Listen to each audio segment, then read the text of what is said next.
본문으로 벌써 5주째 말씀드리고 있습니다. 앞으로 2주 정도 더 할 것입니다.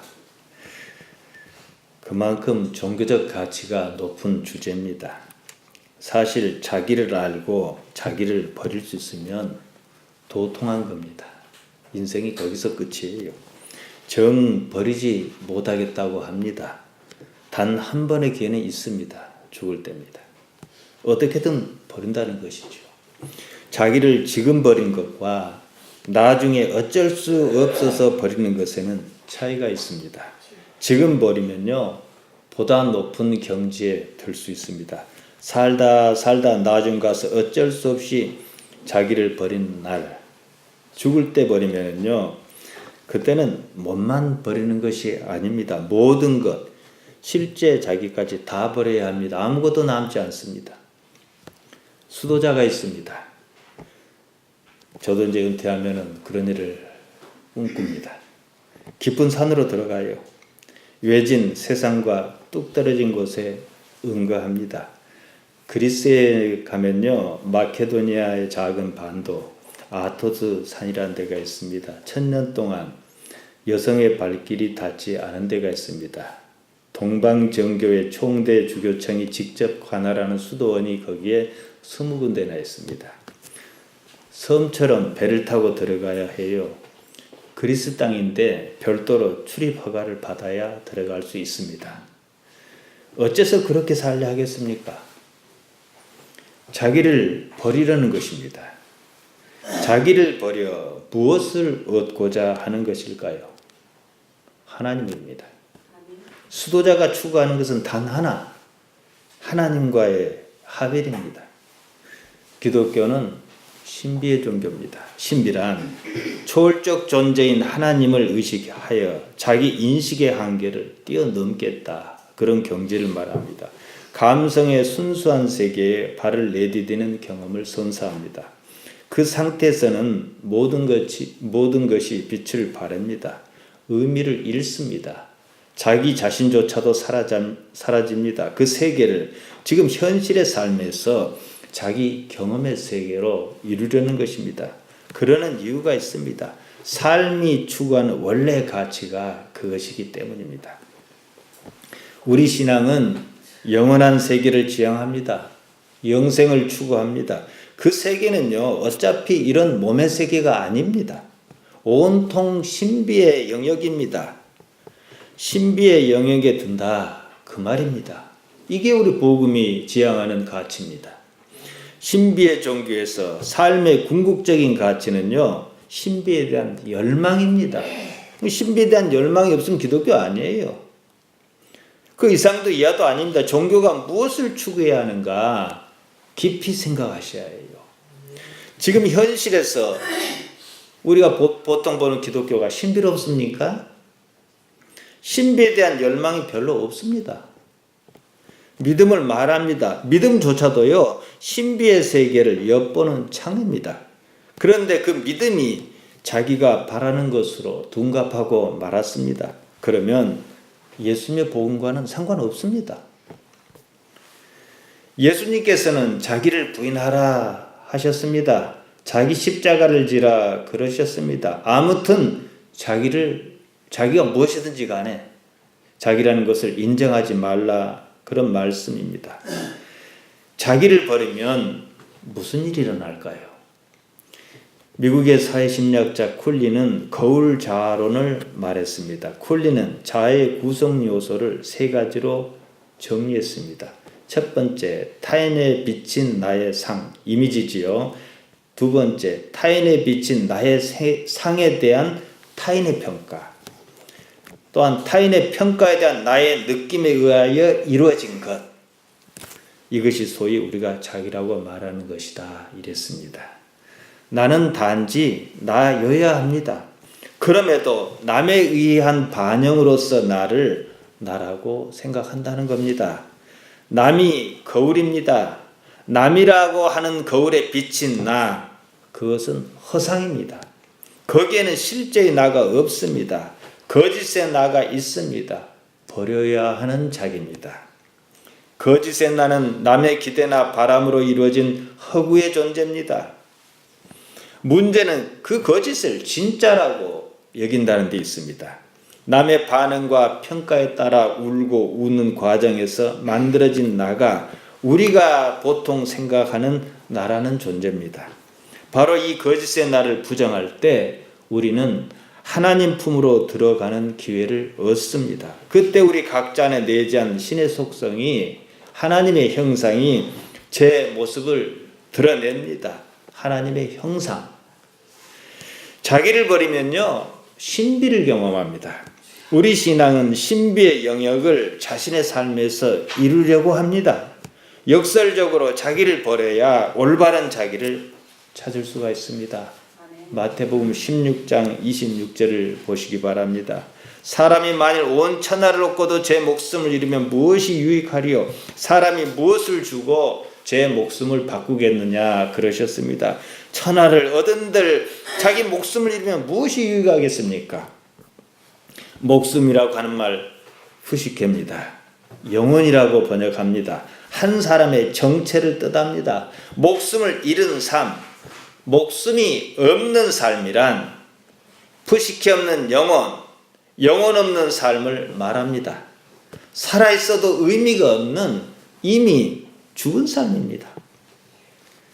여러분 다 살자고 예배당에 나오신 거예요.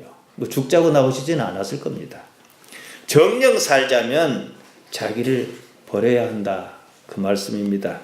허상의 자기, 거짓의 자기, 자기라는 그것을 버려야만 참다운 생명을 얻을 수 있다. 그 말씀입니다.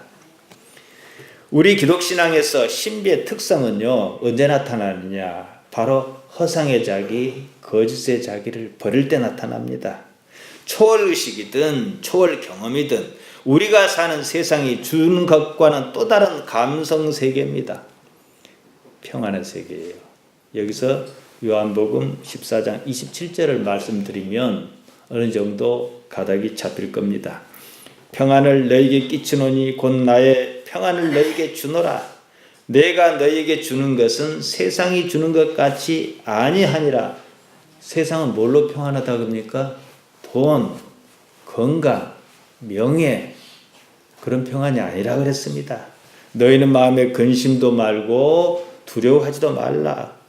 세상의 것은 평안하다 그랬는데 오히려 그것이 안 평안하고 근심을 줄 수도 있다 이거죠.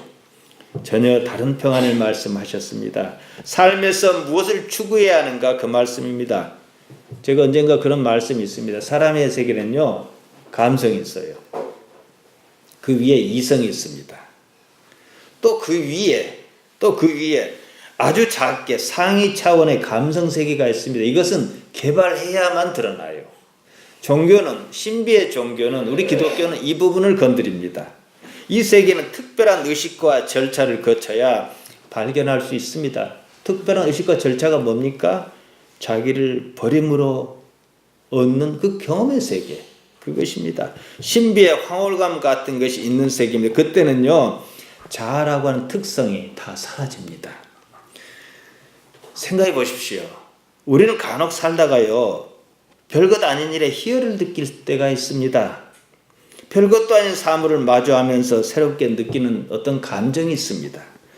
스치는 바람이든 밤하늘에 빛나는 별이든 저잘되며 흐르는 시냇물이든 아이의 해맑은 웃음소리든 거기서 어느 날 행복감을 느꼈다면 내에는 어떤 변화가 있는 줄 아십니까? 그 순간 우리의 자아는요, 바로 그것과 하나를 이루는 경지에 들어가 있다. 그 뜻입니다. 그 순간만큼이라도 말이죠. 자기라는 것이 사라진 상태를 경험한 거예요. 무존재와 하나를 이루는 무한한 행복감은 결국은 자기를 버리는 데서 비롯합니다. 우리가 나로 여기는 그것, 자기가 온전히 사라졌을 때에만, 자기 주장을 온전히 철회했을 때에만 일어나는 바로 상위 차원의 감성 세계입니다. 좋은 느낌을 받았을 때 뭐라고 표현합니까? 죽겠다고 표현합니다. 좋아 죽겠다 그럽니다. 아니, 그러면 좋으면 살아야지 왜 죽겠다 그래요? 요즘은 잘 안 씁니다만 옛날에 막 좋으면 죽인다라는 표현을 썼어요. 이 말을 가만히 생각해 보세요. 좋다는 감정의 순간만큼은 자아가 죽었습니다. 내가 없는 거예요. 그래서 좋은 거예요. 이 비밀을 알면은 우리가 자기를 부인하지 못할 이유가 없는 거예요. 이때 다른 존재와 하나를 이루는 열쇠인 자기 초월, 즉 나의 사라짐은 자기 상실을 의미하지 않습니다. 본래의 자기의 본질인 신성의 회복을 의미합니다. 우리 신앙은 자기를 버려 하나님의 형상을 되찾고자 함입니다. 궁극은 모든 것이 하나입니다. 하빌입니다. 그런 관점에서 이렇게 예수님께서 말씀하셨습니다.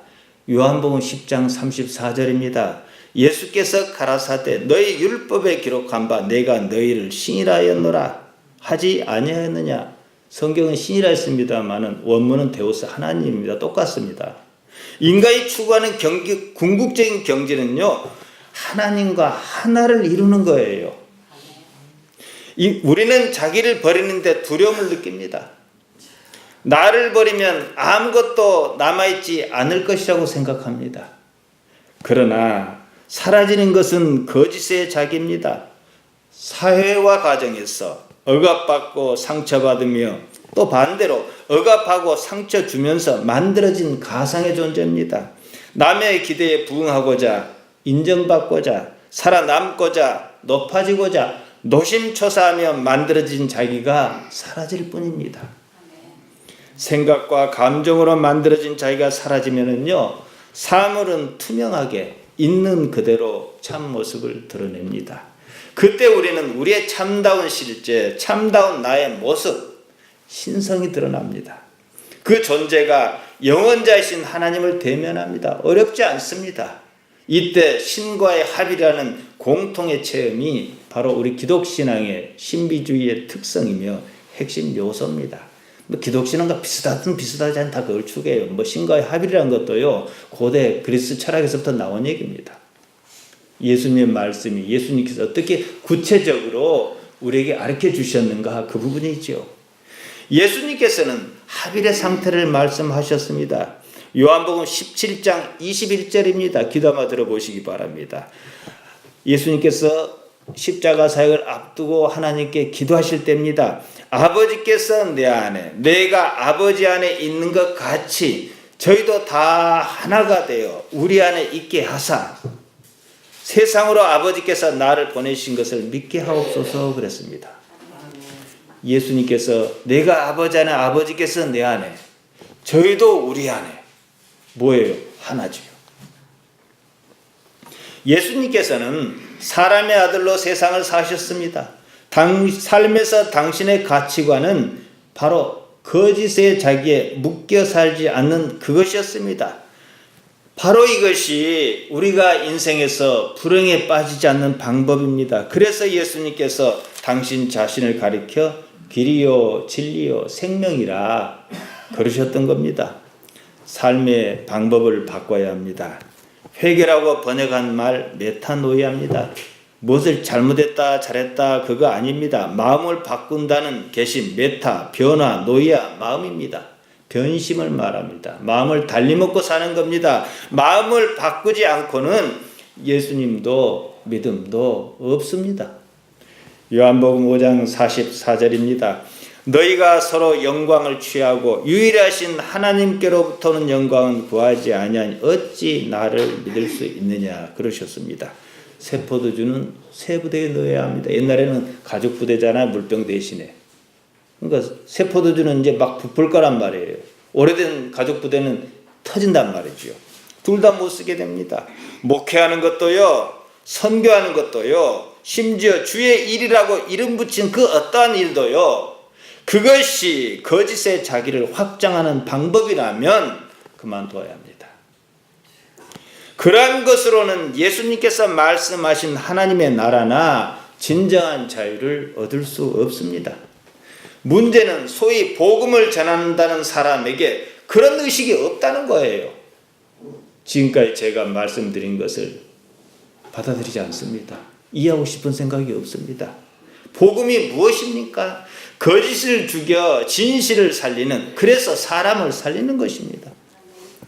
사회적 약자일수록, 억압받았다고 느끼는 사람일수록 자의식, 자기에 대한 인식이 약합니다. 그런 사람일수록 자아 확장의 유혹에서 자유롭지 못합니다. 타인으로 말미암아 피해를 보고 있다는 생각이 많을수록 그것에 대한 보상을 원합니다. 그때 자아는 방법을 찾습니다.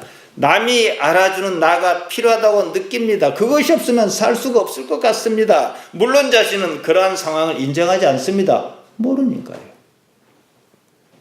복을 바라는 건 문제가 아닙니다, 여러분. 복이라는 것이 전형적으로 자아 확장, 거짓의 자아를 확장하는 수단으로 쓰이니까 문제라는 거예요. 자기 만족과 자아 확장은 다릅니다. 자기 만족은 자신과 남에게 해를 끼치지 않습니다. 하지만 자아 확장은요, 거짓의 자기를 확대시키는 것입니다. 하나님의 뜻이니 소명이니 그럽니다. 그것이 자아 확장의 방법이요, 외식인 경우가 참 많습니다. 그래서 종교에서 가장 경계하는 말은 외식입니다. 예수님께서 말씀하신 가장 나쁜 단어가 바로 외식입니다. 위험합니다. 사회적으로든 경제적으로든 지나치게 억압받은 사람 거의 대부분은요, 성공이라는 자아 확장의 기회를 얻었을 때 대형 사고를 칩니다. 명석교회 김상환 목사 보십시오. 성공 안 했으면 그랬을까요? 성공이 독이지요. 이명박 전 대통령 사건도 그런 맥락에서 이해가 가능합니다. 그런 사람은요, 잘 나가면 어디로 튈지 알 수 없습니다. 어떻게 보면요, 감옥 가는 게 수순이에요. 뭐 악담하는 게 아니라 그럴 수밖에 없는 거예요. 목사도 마찬가지입니다. 대를 물려 목사 집안에서 자연스럽게 목사가 된 사람이 있고, 자기 당대에 고생해서 목사 된 사람이 있습니다. 여러분은 제가 은퇴하거든 교회 청빙하거든 가급적 목사들을 청빙하십시오. 사고 덜 칩니다. 매력은 없을지 몰라도 사고는 안 칩니다. 후자는 역동적이긴 하지만 사고 칠 위험성이 높습니다. 함부로 살다가 목사가 되었다 하면 잠시 감동은 있습니다. 연속극처럼 반전 때문입니다. 그런 사람은 자리를 잡으면 되게 사고 칩니다. 오정현 목사나 김준호 목사 같은 경우가 그런 경우입니다. 오정현 목사는 개척교회 목사 아들로서 억압된 자아관을 가지고 성장한 사람입니다. 그 탓에 목회를 성공수단으로 삼은 것 같습니다. 김준호 목사를 보세요. 목회를 자아 확장의 수단으로 삼은 대표적인 인물입니다. 야신가입니다. 목사로서 무엇을 보여주겠다는 겁니다. 잘 나가지 않았더라면 그러지 않습니다. 예수님의 복음보다도 교회의 힘에 젖었습니다. 빠졌습니다. 복음은 그런 것 아닙니다. 자기를 버리지 못한 사람은 그가 무슨 일을 해도요, 극단적으로 성자라는 칭호를 받을지라도 크면 클수록 마성이 나타납니다. 슈바이처라는 사람이 있지 않습니까? 독일 루터교 목사의 맏아들로 태어났습니다. 철학, 신학, 의학 등 6개의 박사 학위를 가졌다고 그럽니다. 그가 무엇이 아쉬워서 아프리카 가봉이란 나라에 가서 남을 치료해 주다가 거기서 죽었는가? 참 궁금했습니다. 좋은 학벌, 좋은 기술을 가졌으면 좀 더 큰 세상에서 일하는 편이 나았을 텐데 이해가 가지 않았습니다. 일부에서는 그가 무소유, 무저항 사상이 강한 인도 자이나교 영향을 받았다고 합니다. 무소유니 무저항이니 그런 것은 중요하지 않습니다. 자아를 더 이상 확장하려는 노력이나 습관을 거부했다는 점입니다. 여러분에게 십자가가 무엇입니까? 십자가는 확장된 자아, 곧 거짓의 자기에게 최후까지 반대하는 개념입니다. 자아 확장에 의도적으로 제동을 걸겠다는 것입니다. 십자가는 단지 고통만을 의미하지 않습니다. 제가 지난 시간에 거짓 자가인 에고에 대해서 말씀드렸습니다. 자기 곧 에고를 철저하게 무너뜨리는 것이 여러분 십자가입니다. 십자가를 진다는 말은 더 이상 자아가 확장하지 못하는 상태로 만들겠다는 뜻입니다. 여러분 실제 십자가에 달렸다 생각해 보십시오. 거기서 무엇을 하겠습니까? 아무것도 없습니다. 있다면 하나님밖에 없는 거예요. 십자가는 거짓의 자기를 아예 힘쓰지 못하도록 무너뜨리는 것입니다. 그렇게까지 해야만 하는 이유가 있습니다. 하나님에 대한 불신을 없애기 위해서입니다. 믿음으로 세상을 살도록 하기 위해서입니다. 여러분, 하나님께서 원래 세상을 창조하셨을 때는요, 불안하게 창조하시지는 않았을 것입니다. 원래 믿음으로 살게, 믿음을 기반으로 조화롭게 운행하게 그렇게 하셨습니다. 믿지 못하면 여러분 살지 못합니다. 집을 나서기가 겁이 나요. 엊그제도 보니까 PC방에서 누가 칼로 찔렀다는데 누가 나를 해코지 하지 않을까? 지나가던 차가 덤벼들진 않을까? 이런 정신병도 있잖아요. 우리 신앙은요, 믿음이 없던 사람이 믿음이 있는 사람으로 바뀌는 개념이 아닙니다. 당연히 믿고 살아야 하는 믿음, 잃었던 믿음을 되찾자는 개념입니다. 반복밖에 없어요. 여러분은 무슨 재주로, 무슨 근거로 내일 또 태양이 떠오를 줄 믿습니까? 반복 경험이거든요. 내가 이것이 하나님의 뜻이라고 알고 진행하고 거기서 하나님께서 나를 어떻게 인도해 가신다는 경험의 반복, 과학적인 용어로 하자면 관측의 데이터가 충분할 때 우리는 그것을 사실로 그냥 믿기는 거예요. 나의 의지나 열망하고는 상관없습니다. 우리 내면 세계에 이미 있는 믿음을 발견하고 회복하는 것입니다. 그러기 위해서 자기를 버리는 일이 반드시 필요하다는 거예요. 올바른 자기 가치관을 갖추어 세상을 잘못 살지 않고 제대로 잘 살게 하기 위해서입니다. 삶에서 비정상으로 확장된 거짓의 자아가 불행에 빠뜨립니다. 죄라고 번역한 말 하마르티아입니다. 화살이 관역을 잘못 맞췄다. 이게 본래 뜻입니다. 한마디로 허방질한 거지요. 헛다리 짚은 거지요. 죄란요, 인생이 꼬인 상태예요. 그냥 누구든지 예수님을 따르고자 한다면 자기를 부인해야 하고 또 자기 십자가를 져야 합니다. 좋든 굳든 이것은 명제입니다. 우리는 부인한다는 말이 무슨 뜻인지 압니다. 인정하지 않는 거예요. 자기 십자가를 진다는 말은 자기에게 닥친 고난을 말한 건 사실입니다. 진다는 말, 받아들인다 그 뜻입니다. 삶에 고난이 있습니다. 그것이 당연한 때도 있지만 억울한 때도 있습니다. 모두를 포함합니다. 우리가 자기를 인정하지 않고 자기 십자가를 진다고 그럽시다. 그러면 그렇게 하는 근거가 뭐냐? 이것부터 이해하셔야 해요. 왜 자기를 부인해야 합니까? 왜 자기 십자가를 져야 합니까? 져야만 한다면 무슨 이유입니까? 하나님 때문입니다. 하나님 없으면 그런 이유가 없어요. 자기를 부인하든 자기 십자가를 지든 일단 자기 문제입니다. 자기라고 하는 존재를 먼저 명확하게 인식해야만 부인하든지 말든지 할 것이고 십자가를 지든지 말든지 할 것입니다. 예수님께서 부인하라 십자가를 져라 그러셨습니다. 삶에서 만들어진 자기입니다. 거짓의 자기입니다. 껍질의 자기입니다. 바울은 그것을 겉사람이라 그랬습니다. 고린도후서 4장 16절입니다. 그러므로 우리가 낙심하지 아니하노니 겉사람 후패나 우리의 속은 날로 새롭도다. 약간은 관념적 어투입니다. 후패한단 말 원어로 디아프데이로입니다. 파괴하다, 부패케 하다. 후패한단 말은 썩은 문드러진다는 뜻인데 원문보다는 좀 더 강한 표현입니다. 받아들일 수 있습니다. 아무튼 겉사람이 썩어 문드러져야 속사람이 드러난다 그겁니다. 포괄적 의미에 나가 있습니다. 거기서 겉껍질을 벗겨내야 진짜 나인 속사람이 드러난다는 말입니다. 예수님께서 말씀하신 부인해야 하는 자기, 십자가를 져야 하는 자기는 진짜 나가 아닙니다. 거짓의 나, 정확히는요 삶에서 만들어진 나, 무엇이 나라고 하는가 하는 그것의 나, 그겁니다. 예수님께서 이리 말씀하셨습니다. 마태복음 18장 3절입니다. 진실로 너희에게 이르노니 너희가 돌이켜 어린아이와 같지 아니하면 결단코 천국에 들어가지 못하리라. 어린아이와 같아야 한다 그러셨습니다. 우리는 시간을 거꾸로 돌려 어린아이의 시기로 돌아갈 수 없습니다. 어린아이가 순수하다 그런 말 아닙니다. 어린아이는 어린아이고 어른은 그냥 어른입니다. 어린아이와 어른의 차이가 뭐냐? 이 문제에서 답을 찾아야 합니다. 어린아이는 어른에 비해서 인생을 많이 살지 않았습니다. 어린아이는 인생을 많이 살지 않았기 때문에 그만큼 자기 부인이 쉽습니다. 그만큼 만들어진 자기가 작기 때문입니다. 생각해 보십시오. 8살짜리 아이가 쉽게 바꾸겠습니까? 80살짜리 노인이 쉽게 바뀌겠습니까? 심각하게 생각해야 합니다. 이때 본질적인 나는 없고 비본질적인 나가 나인 것처럼 행세합니다. 예수님께서 부인하라 하셨던 자기가 그것입니다. 비본질의 껍질을 깨라, 그 말씀입니다. 십자가는요, 보다 구체적인 행동 강령입니다. 자기 삶에 닥친 애매한 고난에 상처받고 다치는 것은요, 우리 본질이 아닙니다. 거짓의 자기입니다. 십자가를 통하여 우리의 비본질이 부서지는 것입니다. 그 점입니다.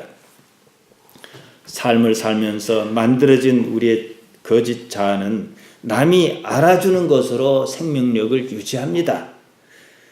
자아 확장이란 말로 제가 말씀드렸습니다. 자기도 모르는 사이에 그것이 삶의 근거요, 존재 가치로 자리 잡아버렸습니다. 왜 수도원이 산에 있습니까? 왜 수도 생활을 혼자 합니까? 남이 안 알아주는 데서 자기를 발견하고자 합니다. 인류를 위하여, 복음을 위하여 아무것도 하지 않아도 좋습니다. 자기가 있는 그 자리에서 거짓의 자기를 버리는 일만으로 충분합니다. 모든 것이 그리고도 가능합니다. 그것이 바로 고린도전서 1장 18절에서 말하는 십자가의 능력입니다. 십자가가 뭐라고 했습니까? 십자가에 달린 사람이요. 십자가의 도가 멸망하는 자에게는 미련한 것이요 구원을 얻는 우리에게는 하나님의 능력이라. 십자가의 도, 우리가 생각하는 도가 아닙니다. 로고스입니다. 이 번역을 조금 잘못했어요. 하나님 없는 십자가는 그냥 고난입니다. 하지만 하나님 안에서 십자가는 그냥 성물입니다. 하나님을 인정하지 않는 사람에게 십자가는 의미가 없습니다. 미련한 것입니다. 우리가 십자가를 진다면 이유는 단 하나입니다. 하나님 때문이어야 합니다. 예수님께서 그러셨습니다. 하나님께서 모르시는 십자가를 지지 않으셨습니다. 십자가는 당면한 현실의 문제가 아니었습니다. 하나님 때문이었습니다. 그 때문에 십자가가 닥쳐오는 것을 뻔히 아셨으면서도 골고다 언덕 그 자리에 그냥 계실 수밖에 없으셨던 겁니다. 지금 당장의 현실을 부정해 버리면요, 하나님을 부정하는 것 때문입니다. 여러분이 왜 여기 오셨습니까? 뭔가가 껄쩍지근하거나 뭔가가 두렵거나 안 오면 안 될 것 같으니까. 그 근거가 뭐냐는 얘기예요. 하나님 아니겠습니까? 사람의 아들 예수님을 생각해 보십시오. 사람의 아들로서 말이에요. 우리는 예수님께서 우리를 위하여 십자가를 지셨다고 말합니다. 참 편한 말입니다. 무책임한 말입니다. 그 말이 지향하는 가치는 분명하지만 그런 표현은요, 상징 그 이상도 이하도 아닙니다. 때문에 대개는 그 말의 의미를 알면서도 실제로는 적용을 못합니다. 모르는 상태로 삽니다. 십자가는 교회 어디에나 있고 십자가는 강단 어디에서나 말하지만 실제로는 아무도 지뢰하지 않습니다. 자기가 무너지는 것을 두려워하기 때문입니다. 삶은 상징이 아닙니다. 현실입니다. 십자가 사건을 냉혹하게 말씀드리면 예수님께서 우리를 위하여 십자가를 지지 않으셨습니다. 누가 누구를 위하여 대신 죽을 수 없습니다. 결과가 그렇다는 것이고 관념적으로 상징적으로 그렇게 표현이 있을 뿐입니다. 그 당시 상황에서는 당신 몸 하나 추스를 겨를이 없으셨습니다. 고통은 물론이고 십자가를 지고 가는 일이 힘겨워 쓰러지셨습니다. 로마 군병은 아무 관계도 없는 사람을 잡아 대신 십자가를 지게 했습니다. 구레네 사람 시몬이었습니다. 마가복음 15장 21절은 이렇게 기록합니다. 마침 알렉산더 루포의 아빈 구레네 사람 시몬이 시골로서 와서 지나가는데 저희가 그를 억지로 같이 가게 하여 예수의 십자가를 지우고. 생각도 없던 사람이에요. 따르던 사람도 아니에요. 사실 적어도 이 상황이라면 베드로와 야고보와 요한이 대신 졌어야 하지 않겠습니까? 우리가 알고 있는 대속 개념은요, 유대인의 고전적 개념을 그대로 차용한 겁니다. 우리 신앙은요, 유대 신앙 아닙니다. 기독 신앙입니다. 우리에게 그것을 달리 설명할 수 있을 때 현실적으로 이해가 가능합니다. 요한복음 5장 41절입니다. 나는 사람에게서 영광을 취하지 아니하노라. 당신께서는 사람에게 영광을 취하지 않는다 그러셨습니다. 그러시면서 이렇게 말씀하셨습니다. 요한복음 5장 44절입니다. 너희가 서로 영광을 취하고 유일하신 하나님께로부터는 영광을 구하지 아니하니 어찌 나를 믿을 수 있느냐. 사람에게서 영광을 취한다는 말은요, 거짓의 자기를 지키고 확장시키겠다 그 말입니다. 예수님께서는 자신의 존재의 가치를 사람이 알아주는 것에 두지 않으셨습니다. 우리는 예수님께 무척 유명인사 같으신 것 같아요. 아니에요. 그 사람들이 그렇게 생각했을지라도 적어도 당신 자신은 그러시지 않았어요. 홀로 기도하러 가고 그러셨어요. 예수님께서는 그냥 자신의 고유한 삶을 사셨습니다. 그런 삶에는 거짓의 자기를 지키거나 확장하는 일이 의미가 없습니다. 그렇게 살다 보니 눈앞에 십자가가 있는 거예요. 그것을 받아들이셨습니다. 사실 달리 방법도 없으셨습니다. 엄연히 살아계시는 하나님 때문이었습니다. 겟세마네 동산에서 다 사라지고 하나님밖에는 없는 거예요. 모든 것을 포기할래? 하나님을 포기할래? 이 상황이었어요. 여러분에게 그렇다고 하면 어떻게 하시겠어요? 우리도 방법이 없어야 그게 능력입니다. 하나님의 현실을 무시하실 수 없으셨습니다. 철저하게 하나님의 나라에 사셨습니다. 이 문제입니다. 한편으로 예수님께서는 골고다 언덕 십자가에서 사건으로 그래도 산다는 사실을 보여주셨습니다. 역시 하나님께서 살리셨습니다.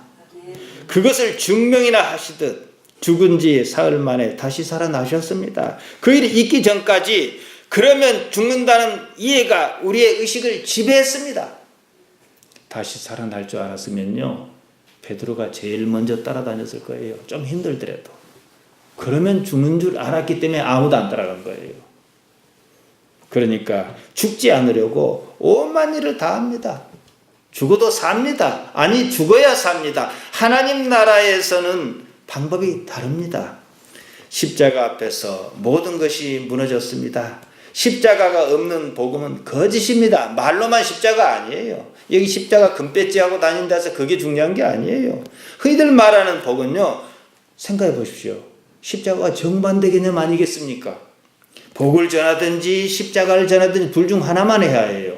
왜 부활절 돌아가기 직전 주간에만 십자가를 얘기합니까? 이것은요, 신앙 문제가 아닙니다. 국어 실력 문제입니다.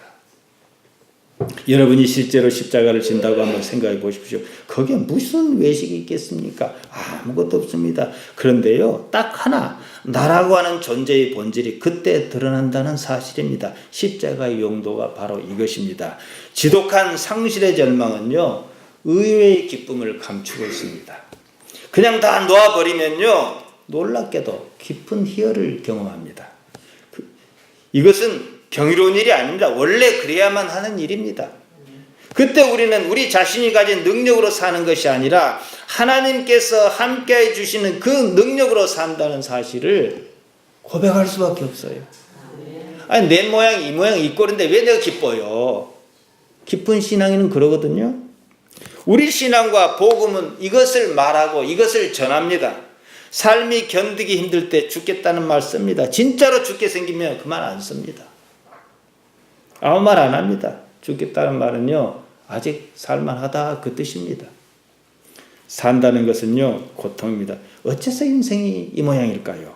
거짓의 자기를 버리게 하려는 때문입니다. 거기에 신비가 있습니다. 요새는 뭐 아이 키우는데 뭐 얼마 들고 뭐 고등학교 대학은 어디 가고 그러니까 뭐 아이를 길러야 되냐 말아야 막 그럽니다. 뭐 예를 들면요, 우리는 보통 자녀와 갈등이 있으면 뭐랍니까? 마치 자기가 자녀를 위해서 산 것처럼 말아요. 그럴 것 같으면 왜 낳습니까? 그런 판단이 있기 때문에 뭐 애를 낳니 안 낳니 그런 거예요. 너를 위해 평생 희생하며 살았다고 하면 자녀가 그렇군요. 정말 감사합니다. 죽기까지 그 은혜를 잊지 않고 보답 하겠습니다. 그렇게 말할 것 같습니까? 의미 없는 거예요. 서로 갈등만 커집니다. 자녀를 확장 수단으로 삼으려 했기 때문에 그런 말을 한 거예요. 그것이 뜻대로 잘 되지 않은 겁니다. 그냥 자기 삶을 살았습니다. 자기를 위하여 살았습니다. 그 삶 안에 이러이러한 자녀가 있을 뿐이에요. 동물적 삶에서 신적 삶으로 인생은 하나님과 합일의 경험 가운데 영혼의 세계를 삼하는 과정입니다. 뭔가를 배우지 않습니까? 뭘 배웁니까? 하나님요. 좀 일찍 깨달으면 그만큼 고통을 좀 덜 하겠지. 뭐 하나님이라 해서 우리가 뭐 고통을 겪으면 전전 긍긍하는 걸 좋아하시겠습니까? 뭘 모르니까 우리가 당하는 거지. 마태복음 16장 25절입니다. 누구든지 제 목숨을 구원코자 하면 잃을 것이요 누구든지 나를 위하여 제 목숨을 잃으면 찾으리라. 죽어야 산다. 이런 말씀은요, 사실 마태든 마가든 누가든 요한이든 그들이 그냥 급하게 썼는지 몰라도 좀 관념적인 어투예요. 죽어야 산다 그 말씀인데요, 대단히 관념적입니다. 죽는 것은 죽는 것이고 사는 것은 사는 것 아니겠습니까? 죽어야 하는 것은요, 확장된 자아, 제가 지금까지 설명한 거짓의 자아입니다. 그러므로 마땅히 사는 것은 참다운 자기입니다. 우리 존재의 본질인 순수한 자기입니다. 바로 그 방법이 예수님을 위하여 목숨을 잃는 일이다, 그 말씀입니다. 마가는 나와 복음을 위하여 마가복음 8장 35절 이렇게 표현했습니다. 제가 언젠가 옥합 사건을 말씀드렸습니다. 모르면요 무조건 예수님이에요. 그럼 자기도 모르고 그렇게 가요. 예수님이라는 분의 가치가 워낙 분명하기 때문에 예수님을 위한 삶이면 결코 잘못 살지 않는 거예요. 그러면 자연스럽게 예수님께서 품으셨던 가치관에 동화해서 따라갈 수밖에 없는 겁니다. 예수님께서 품으셨던 삶의 가치가 여러분 무엇이었습니까? 하나님의 나라입니다. 딱 그거 하나예요. 그래 놓고 여러 가지 상황을 가지고 설명해요. 우리는 뭐 천국이라 그러는데 원래 하나님의 나라입니다. 하나님께서 살아 계셔서 다스리고 계신다는 사실을 현실적으로 인식하느냐, 인식을 못하면 인정이라도 하느냐, 그 문제입니다. 예수님께서는 그 사실을 드러내어 보여주셨습니다. 사역을 시작하실 때 분명히 밝히셨어요. 마태복음 4장 17절입니다. 회개하라 천국이 가까웠느니라. 천국, 하늘나라, 하문어잖아요. 이게 원래 뜻이 하나님이다. 바실레이아 투 데오입니다. 하나님의 나라. 생각해 보세요. 하나님께서 살아 계시지도 않고 다스리시지도 않으며 이 세상 일에 전혀 관심이 없으시다 그럽시다. 그러면 우리가 십자가를 지는 일이 무슨 소용이 있겠습니까? 사람이 무엇인가를 감수할 때는요, 그럴 만한 가치가 있어야 합니다. 죽고 살고 하는 일이야 더욱 그렇습니다. 우리가 탈 많고 말 많은 이 세상에서 하루라도 더 살아야 한다면 이 때문입니다. 그래도 산다는 사실을 확인하기 위함입니다. 삶이 그렇게 무참해도 여전히 살아있다는 사실입니다. 복음 전파는요, 바로 이것을 이웃에게 알려주는 거예요. 그래도 산다 이거예요. 다만 그 기준을 하나님께 두어라는 것입니다. 내가 얼마나 잘난 사람인가를 보여주는 것 아니에요. 십자가는요, 내가 진정으로 살아있다는 사실을 확인하는 궁극적인 방법입니다. 자아 확장을 목표로 하거나 확장된 자아 관념으로 세상을 사는 것이 아니기 때문입니다. 삶은 죽어봐야 가치가 드러납니다. 사고로 목숨이 끊어질 둥 말둥한 경각 상황에 달려있어요. 그러면 어떻게? 사람한다고 그러잖아요. 죽음의 의미는 그겁니다. 고통의 의미도 그거예요. 그걸 알면 그만큼 덜하겠지.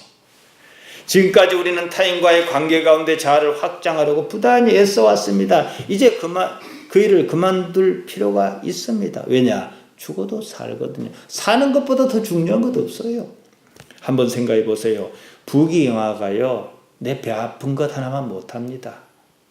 배가 아파 죽을 지경인데 부귀영화가 다 무슨 소용입니까? 고속도로를 달리다가 이제 운전하다 보면 간혹 그런 경우에서 오중이 말해요. 죽겠는 거예요, 이게. 그러면 남이 알아주는 일이 뭔 소용이 있어요? 배가 아프거나 오줌 마려운 것은 사실이에요. 진리란 말 알레데야 별말 아닙니다. 사실이란 뜻이에요. 사실이에요. 사실이 진리입니다. 남이 알아주지도 않아요. 남이 알아주는 일은요, 사실이 아닙니다. 거짓입니다. 이해관계에 따라 그때만 그렇게 나타날 뿐이에요. 그 안에 온갖 외식과 거짓이 들어있습니다. 여러분이 삶에서 어려움이 있었을 것입니다. 도저히 어떻게 해볼 수 없는 상황에서 무엇이 남던가요? 다 죽어버린 그 상황에서 무엇이 살아있던가요? 나가 남아요. 근데 그 나는 아까 말씀드린 나와 달라요. 한꺼풀 홀랑 벗겨버린 나예요. 속사람입니다.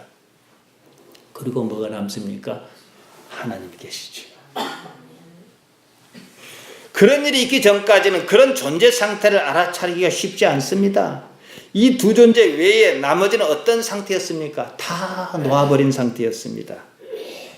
그렇습니다. 다 놓아버리시기 바랍니다. 그것이 십자가입니다.